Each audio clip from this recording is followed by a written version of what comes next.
from Bacoor, Cavite. Isa po akong young adult and working from home as a virtual assistant. So I've been a youth leader for more than 5 years now dito po sa Cavite, and nag-church po ako sa Confederation of Jesus Christ Believers and Ministers. But I've also been joining, like recently, nagjo-join rin po ako sa iba-ibang fellowship. And especially ngayon na nandito lang, na madalas nasa bahay lang po tayo, limited yung paglabas natin, yung pag-travel natin outside of our house, mas marami din tayong opportunity to connect with other people using our gadgets, using our internet sa bahay. So, yan. And then, recently, I'm also shifting my focus to workplace ministry and business as mission. So, that's what I've been praying for, and I'm in that process po right now. So, yung life ko po before iTeams is, yeah, I was a youth leader. I also had a workplace ministry sa isang company na pinanggalingan ko po. It's a local company here in the Philippines, and that ministry really grew because of the effort of my fellow believers na nagtuloy din ng ministry. We also got to work with group of mountaineers and environmentalists. So a couple of times we went for hiking, and then we would share the gospel to the people in the neighborhood, sa mga nakatira doon sa bundok. We would distribute foods sa tulong ng maraming tao na sumuporta ng mga programa namin before, school materials and also sleepers and a lot more. I was also a dance minister together with my sisters. We've been to different places sharing our gift for dancing for God's glory. So yung first journey ko with iTeams, it was in Malaysia.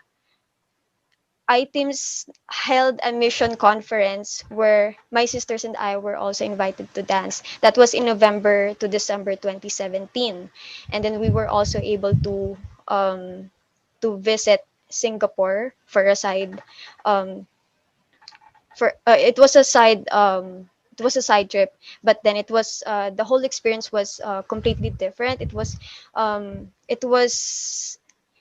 kicked off my journey sa mission and mas pinalalim niya pa yung pananampalataya ko sa Panginoon. And then in January 2018, that's when Joshua Rising happened. It was born. And of course, with the help of God at sa tulong ng mga kabataan natin na missionary sa iTeams, we were able to launch that ministry.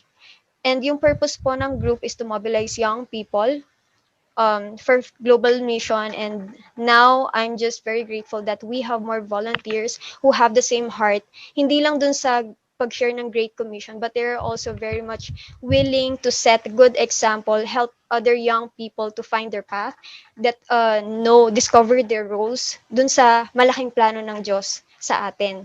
And after a couple of local mobilization activities, we finally got a chance to organize youth mission activities in different places like Taiwan, Malaysia, Thailand.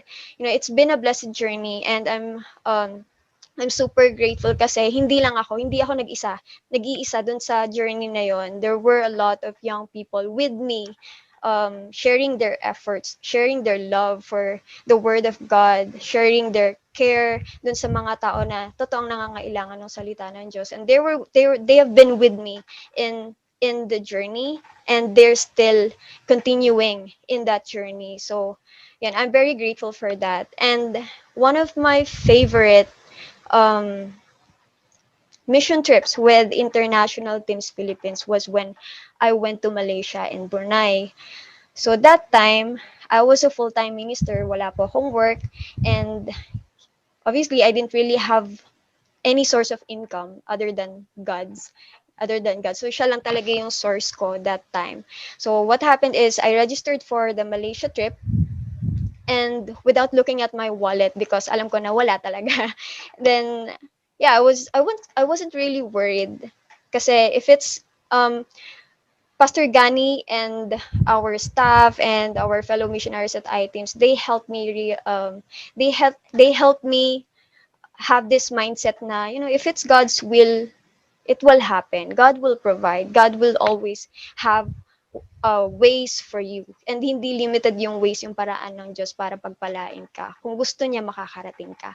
So, ayun, yun lang din yung pinapaulit-ulit ko sa isip ko, sa heart ko during that time. Kasi yun lang din yung pinapa-remind sa akin ni Lord eh. And then, what happened was, I think 1 week before the flight, dun lang ako nagkaroon ng pambayad ng ticket.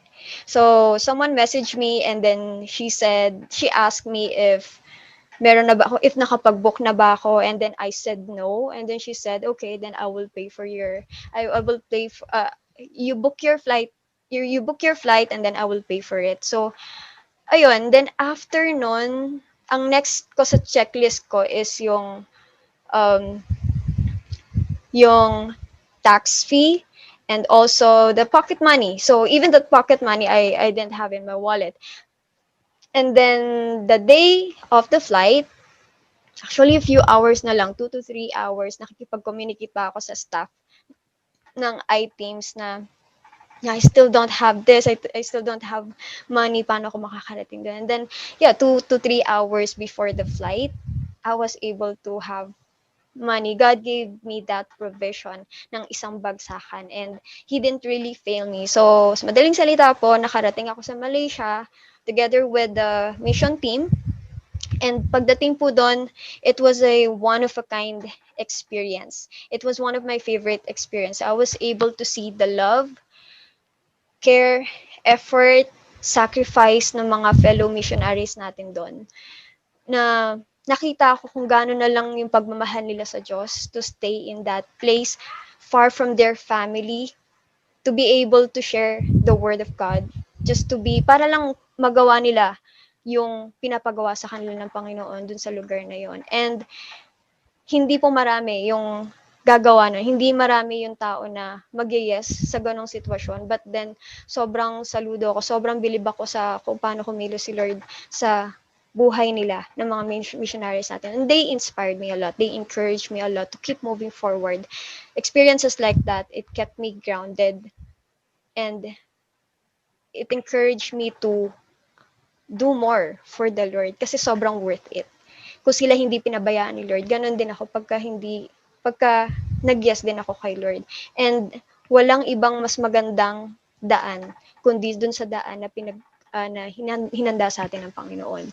So yun, for me, the transformation of lives, the turning of hearts to Jesus, that's the real miracle for me. Bonus na lang yung mga provisions, yung mga material provisions na nare-receive natin. Kasi lahat yun napapalitan. Pero yung talagang tumatak sa akin is yung experience. I've seen hearts turning to Jesus.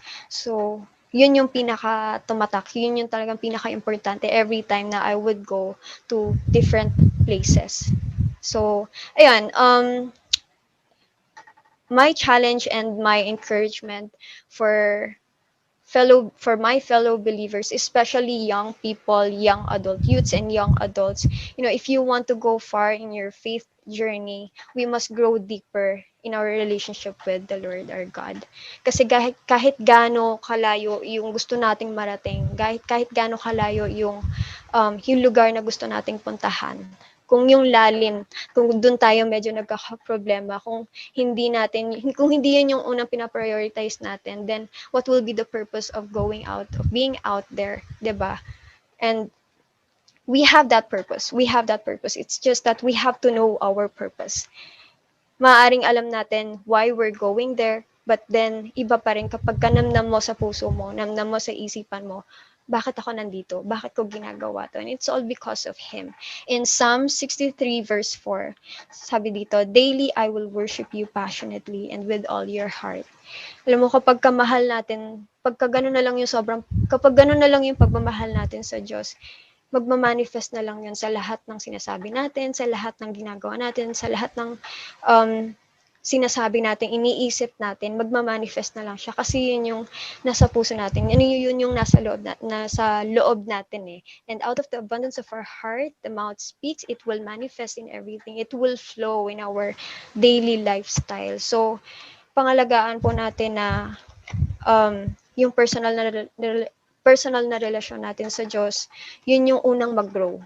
bago tayo mag-grow in different places, bago tayo magtanim din in different places, huwag po natin hayaan na maputol or may sumira nung relasyon natin sa Panginoon. So, yun lang po. I hope and pray na itong simpleng testimony ko po, simpleng storya po ng faith journey ko ay makapagbigay po ng hope sa inyo para po magpatuloy sa pananampalataya. So, yun lang po. Maraming salamat.